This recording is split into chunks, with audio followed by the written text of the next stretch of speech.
Memasuki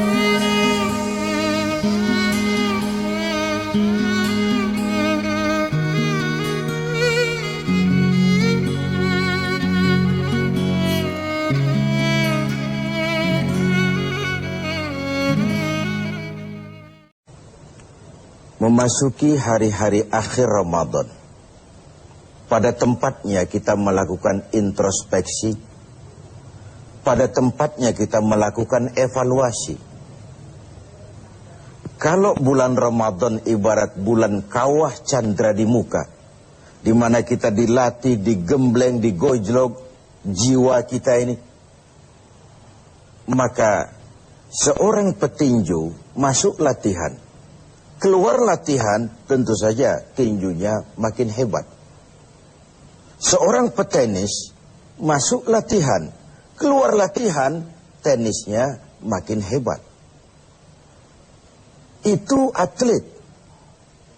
Kalau latihan tiap hari tapi main kalah terus, orang kan menilai, buat apa latihan, Bung, kalau mainnya kalah terus.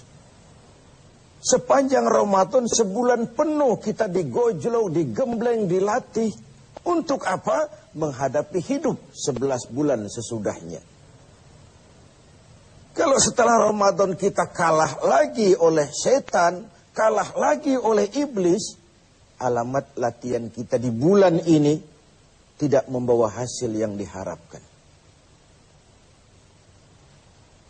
Nah, sebagai bagian dari introspeksi itu, pada kesempatan ini, saya ingin menyampaikan sebuah hadis yang memberikan gambaran kepada kita bahwa lagi-lagi ibadah pada dasarnya merupakan satu totalitas, satu keutuhan, yang satu berkait dengan yang lain. Satu hari ketika sedang kumpul dengan para sahabat, baginda Rasulullah Shallallahu Alaihi Wasallam bertanya kepada para sahabat, "Atadruna manil muflis?" Sahabat-sahabat sekalian, kalian tahu siapa sih orang yang bangkrut itu? Orang yang sial, orang yang tidak beruntung, siapa mereka? Bangkrut, sial, tidak beruntung, merugi. Kalimat yang kita mendengarnya saja sudah risih, apalagi mengalaminya.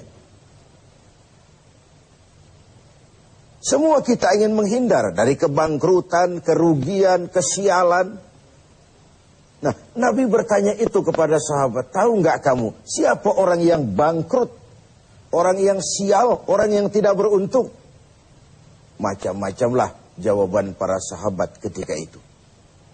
Ada yang menjawab, "Ya Rasul, al-muflisu fina man la dirham lahu wa la mata'." Menurut pendapat kami ya Rasul, orang bangkrut, orang sial, orang tidak beruntung itu man la dirhamalah, orang yang tidak punya uang dan tidak punya harta. Apalagi mau lebaran macam begini, orang yang tidak punya uang dengan orang yang punya uang, janganlah gaya hidupnya, gaya jalannya saja lain. Uang tuh katanya raja, katanya. Lidah yang paling fasih untuk bicara, uang. Senjata yang paling ampuh maju ke medan perang, uang. Urusan macet dibicarakan dengan lidah, bicarakan dengan uang. Tokcer. Meriam pun tidak akan bunyi kalau ditutup dengan uang. Dan begitu seterusnya. Begitu jawaban sebagian sahabat, begitu juga pandangan banyak kita sekarang ini. Begitulah memang bahwa materialisme, hedonisme menggiring kita untuk menilai seseorang dari penampilan. Maka berpayah-payahlah kita menghabiskan sejumlah dana untuk mengurus penampilan ini. Pengusaha tidak bonafid kalau menandatangani kontrak tidak pakai jam tangan Rolex, pulpennya Montblanc, sepatunya wah, mobilnya wah, bajunya wah, dasinya wah. Begitulah kebanyakan kita sekarang ini. berpacu menata penampilan. Orang yang bangkrut, yang tidak punya itu semua. Tidak punya uang, tidak punya harta. Hidup cuma sekedar mengumpulkan keinginan-keinginan dan seterusnya. Mendengar jawaban ini, Rasul senyum. Enggak. Bukan itu orang bangkrut. Bukan yang tidak punya uang. Bukan yang tidak punya harta. Innal muflisa min ummati. Orang yang bangkrut, yang sial, yang rugi dari golongan umatku sendiri. Renungkan ini. Umatku. Tidak usah cerita Yahudi, Nasrani. Umatku yang akan bangkrut. Siapa mereka? Mayati yaumal qiyamah bisolatin wa siyamin wa zakatin. Yaitu orang-orang yang besok di hari kiamat, dia datang menghadap Allah dengan membawa pahala solat. Tuhan, inilah pahala solat saya. Karena memang di dunia dia tukang solat. Ini solat yang wajib, ini solat yang sunnah, rawatibnya, nawafilnya. Wasiyamin. Dia juga datang menghadap Allah dengan membawa pahala puasa. Puasa wajib Ramadan, puasa sunnah Senin Kemis, puasa 10 hari Syawal, puasa Rajab, dan begitu seterusnya. Wa zakatin. Dia juga datang membawa pahala zakat, karena di dunia dia juga bayar zakat, suka sodakoh, dan seterusnya. Di satu sisi, dia datang menghadap Allah, membawa pahala seluruh ibadahnya. Ya sholat, ya puasa, ya zakat. Cuma sayang, kata Nabi. Di lain pihak dia datang juga membawa kesalahan. Kesalahan apa? Wa ya'ti qad syatama hadza. Dia juga datang bawa kesalahan karena waktu hidup dia pernah mencaci maki orang lain. Syatama hadza, pernah mencaci maki orang lain. Wa qadzafa hadza, pernah memfitnah orang lain. Wa akala mal hadza, pernah memakan harta orang dengan cara yang batil. Wa syafaka dama hadza, pernah mengalirkan darah orang lain tanpa alasan yang benar. Kalau ini yang terjadi, bagaimana nasib? Di satu sisi datang membawa pahala ibadah kepada Allah. Di lain sisi datang membawa kesalahan karena pernah menyakiti orang lain.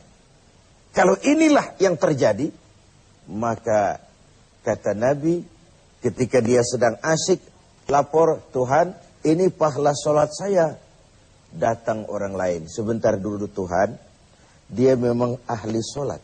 Tapi saya pernah dicaci maki di depan orang banyak tanpa alasan yang benar. Hancur hati saya. Di dunia saya tidak bisa menuntut dia karena posisinya lebih tinggi. Di sini saya menuntut keadilan. Benar orang ini pernah kau caci maki? Iya Tuhan. Tanpa salah? Iya Tuhan. Cuma untuk menunjukkan prestasimu sebagai orang besar, orang berpengaruh, orang berwibawa. Enak saja kau caci maki orang di depan orang banyak. Ya Tuhan, sini pahala sholatmu berikan kepada orang yang kau caci maki itu. Pahala sholatmu berikan kepada orang yang kau caci maki itu. Lalu Tuhan, inilah pahala puasa saya. Datang lagi orang, sebentar Tuhan. Dia memang tukang puasa, tapi saya pernah difitnahnya. Tercoreng arang di dahi, rusak nama saya, hancur privasi saya tidak bisa kemana-mana lagi dalam hidup ini. Saya menuntut keadilan karena di dunia saya tidak berani. Benar kau pernah fitnah dia? Ya Tuhan. Kau tahu lidah itu kecil bentuknya, besar akibatnya. Akibat ulahmu memfitnah dia, hancur namanya, tercoreng arang di dahinya.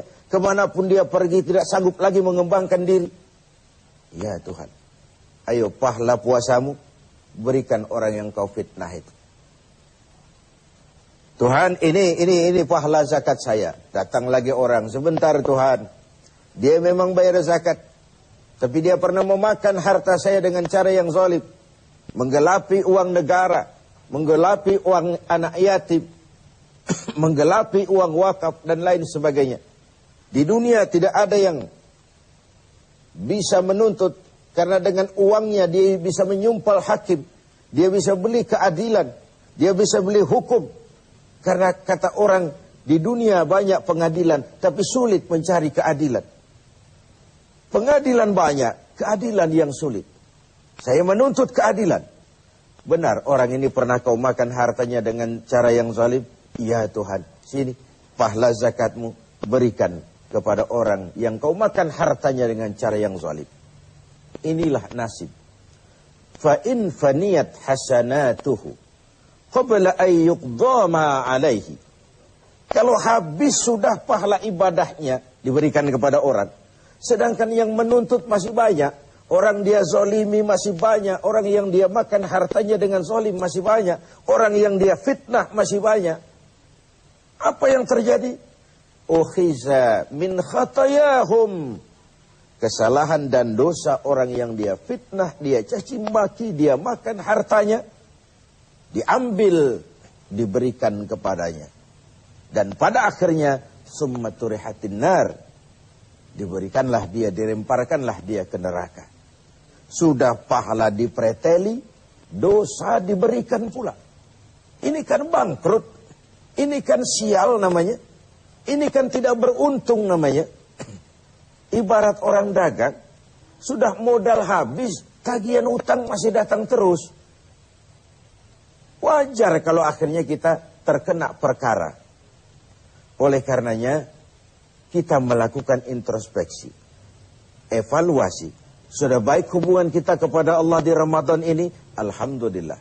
Mari kita melirik bagaimana hubungan kita dengan sesama manusia. Semoga evaluasi ini memberikan sebuah arah yang memperbaiki hablum minallah dan hablum minan nas kita.